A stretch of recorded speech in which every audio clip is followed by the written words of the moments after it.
Don't you love chicken marsala from your favorite Italian joint? Now you can make it from home. But it's better than your favorite Italian joint. So welcome back to How to Feed a Loon. I'm Chris. And I'm Wesley. My saucy Loon. Oh, yeah, saucy. You are so, you're always saucy. Who are we kidding? I am so excited. We are so excited. Yes. And you're going to be so excited because we are making this dish today. It's on every Italian menu, I think, in the world. I love it so much. It is so good. It's so delicious. And the sauce. I know the sauce. It's all about the sauce. I don't care if you're going to Maggiano's, the Olive Garden, or wherever. This is going to be better, and you're going to make it. And the secret, I'm telling you, is that sauce. We're going to start with a brown sauce. It's very similar to the French brown sauce, which is Espagnole, and it's just incredible. So let's get started. Yeah, let's do it. Okay, all right. I'm going to crank my heat up kind of high. And what does this sauce have in common with that French sauce? Butter. That's right. Butter makes everything better. Butter is better. So we've got, this is 1 stick. This is 8 tablespoons of unsalted butter, and we're going to let this melt. Okay, now we've got our beautifully melted butter.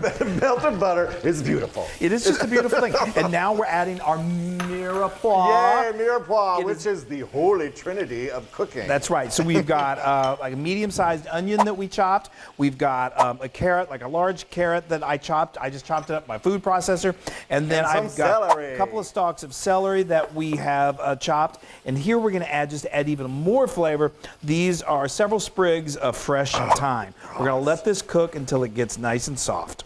Oh my gosh, the smell already is really so great. Amazing. So we've let this go for, it's been close to 4 minutes. It doesn't have to be completely soft, but it's beginning to soften. Now we're going to add some flour. This is a ½ a cup of flour, and this is a roux. And tell me, what does roux do?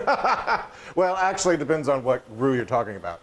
Roux Callahan or McCallahan? I can't. Is it from the Golden Girls? What's her last name? I can't remember. I can't remember. Or Roux Paul. Roux Paul. Anyway, we're having a thickener. It's a thickener. It's a thickener. Thank you. Okay. So now this is only going to go for a couple minutes. You want to cook that flour taste out. And meanwhile, we should tell you that over on the stove back behind us, we've got 6 cups of good quality beef stock or beef broth that we've just brought to a simmer. You can start that a little earlier. And I will be joining in here shortly. Oh, yeah, I know, especially eating time. Yeah. Okay, this is great. This has been going a couple of minutes. It smells so good. So now we brought over our warm chicken sauce, and the Loon is going to help. I'm just going to put this back here. Make sure you have a whisk. A whisk. And we're going to add this in about 3. We're going to do 3 of these? 3 cups at a time, and just. And what this is, it's kind of like when you make risotto. If you add 3 cold, cups or 3 of these? 3 of those. That's about a cup right there. If you add cold liquid to this, it just brings the temperature down and it stops the cooking. The warmness of the broth just really helps. Okay, that's great. I know. Now you and see, that's a good tip. That's a good Chris's tip. It's a good tip. I love a good tip. I'm all about tips. Okay, so now we're going to see how this is really thickening up. So that's well incorporated. So now if you can go ahead and help pour in the rest of that. Oh, all of it? Yep. Okay. I didn't know that. All right. Yep. All right. Okay, here we go. Beautiful. And you can do this in increments like we did before, but the Loon had nothing to do. So. Totally. Okay, so now be careful. Good? Yeah, we're good. All right. So now as this continues to cook, we are going to let this just simmer on low heat. Make sure you got it on low heat. Wow. And it's going to deepen the flavor so incredible. Thick and delicious. It starts to get like a beautiful sauce, okay? Oh, amazing. Oh, I'm so excited. Yes. Okay, now we're going to start talking chicken. Yeah, we're going to do the prep work. Yes, the prep work for the chicken marsala. Chicken. So I've got these wonderful chicken breasts here. Now, Chris is very particular on what type of chicken you use. It's thin chicken breast, right? Well, you want to use boneless, skinless chicken breast, and thin is definitely best on these. So we've got thin, but we're going to make them even thinner with my mallet. So we're just going to pound them out. He's using the good old, just easy, breezy freezer zippy bag. Yes. And you don't overdo it because you'll mutilate it. But see, I mean, I like to take out a few aggressions on it. That's right. So let it go till about anywhere from an 1/8 inch to a 1/4 inch. He's doing perfectly. That's wonderful. Yes. And These we already, it's a lot of times you can buy them already thin sliced at the store. What I would not recommend is getting, a lot of times you can find, they're called, what are they called? Tenders, chicken tenders. Oh yeah, don't use those. those. Those have like a cartilage that runs through that drives me crazy. If you can only get the large chicken breasts, cut them in half and then do what the Loon is doing. Okay, these things are flatter than flat. And now we're just gonna season them with a little salt and pepper. Okay, now we're gonna put a nice layer of flour on each of these. We're gonna get them good and floured up. So that gives them makes them nice and crispy when we cook them up. So get them on both sides, get it nice and floury, but then shake off the excess. Shake it off. Shake it off. Then I'm gonna put them over here on this plate. And once I'm finished with all these, I'm gonna wrap them, put some plastic wrap over them, and then stick them in the fridge, and then wait for that sauce to finish up. So speaking of this beautiful sauce, just look at this. You can see how it's already starting to thicken. It just becomes this incredible, incredible sauce. So it's gonna go for a total of about, I let it go for about a total of anywhere from 35 to 40 minutes. So you're gonna see It's looking good right now. It's looking good. We want it to get a little bit thicker, and I'm gonna say it needs to go probably another 20 minutes. Just stay with it and keep stirring. Yay. Oh, isn't that beautiful? I mean, Give me a straw. I know. It's so delicious. You could totally eat it right now. But we're not done yet. Okay. Yes. So we let this go for a total of about 40 minutes. I've had it off the heat for just a few minutes because we're going to transfer it over here. Normally, I do this into not a glass bowl, but we want you guys to see the beauty of this. Now, we want to strain out all of those solids. So I'm just going to do. Yeah, baby. That is amazing. Wonderful. Now I'm just gonna push all that good, delicious brown sauce on through there. Oh, yay! that looks beautiful. Look at how luxurious that looks. It's very luxurious. Now we're just gonna give it a little more seasoning with a teaspoon of salt and a half a teaspoon of pepper. So, folks, this is really amazing. Like we said, this is sort of like the secret ingredient here. This can be done easily in advance. I always make it in advance. A lot of times I make a double batch, and you're also not going to be using all of this. It freezes beautifully.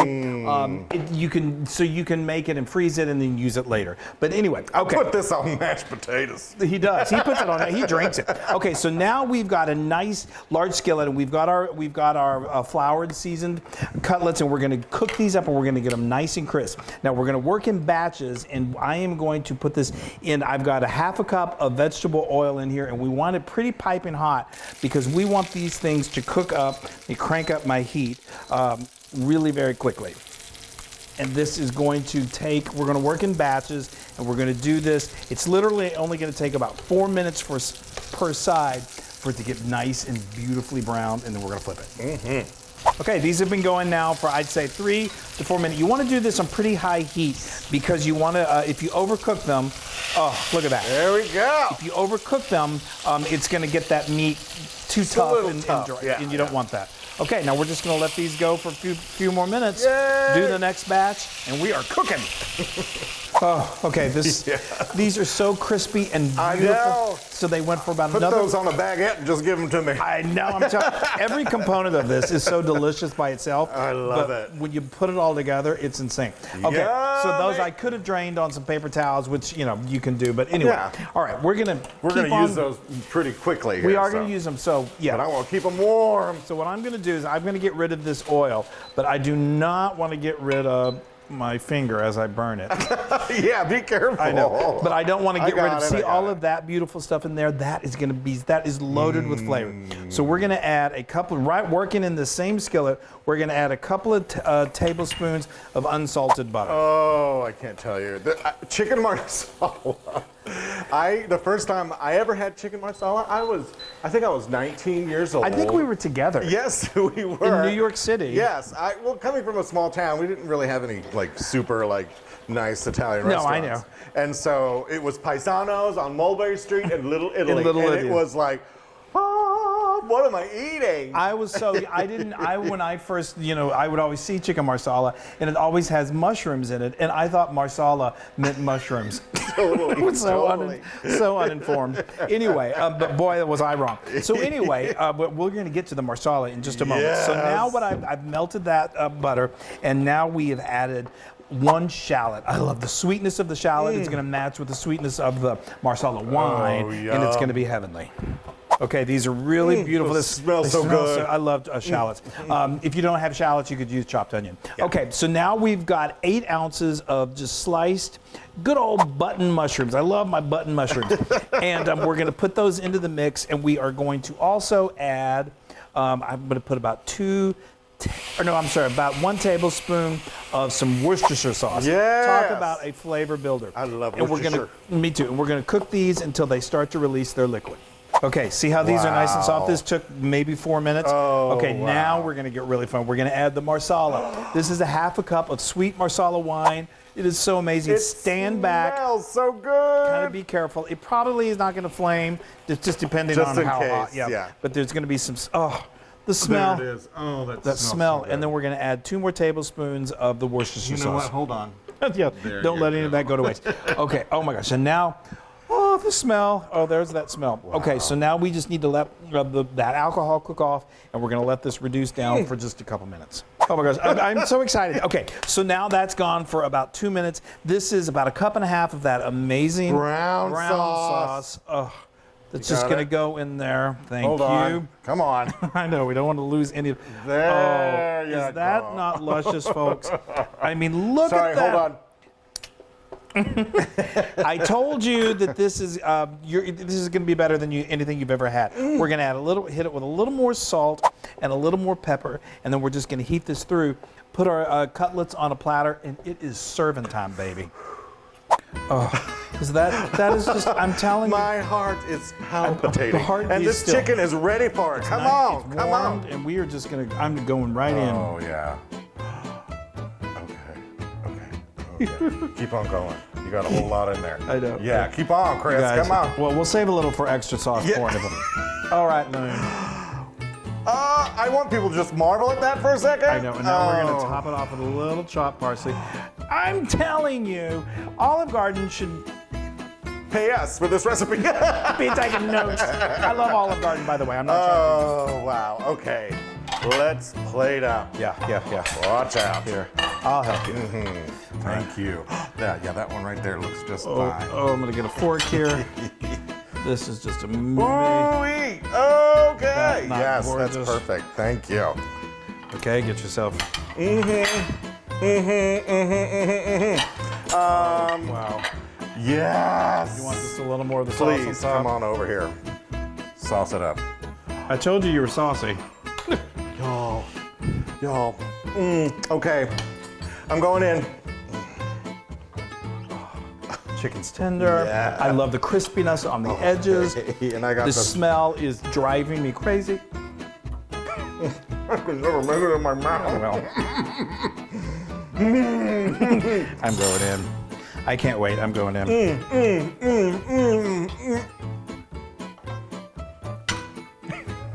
I can't wait. Wow.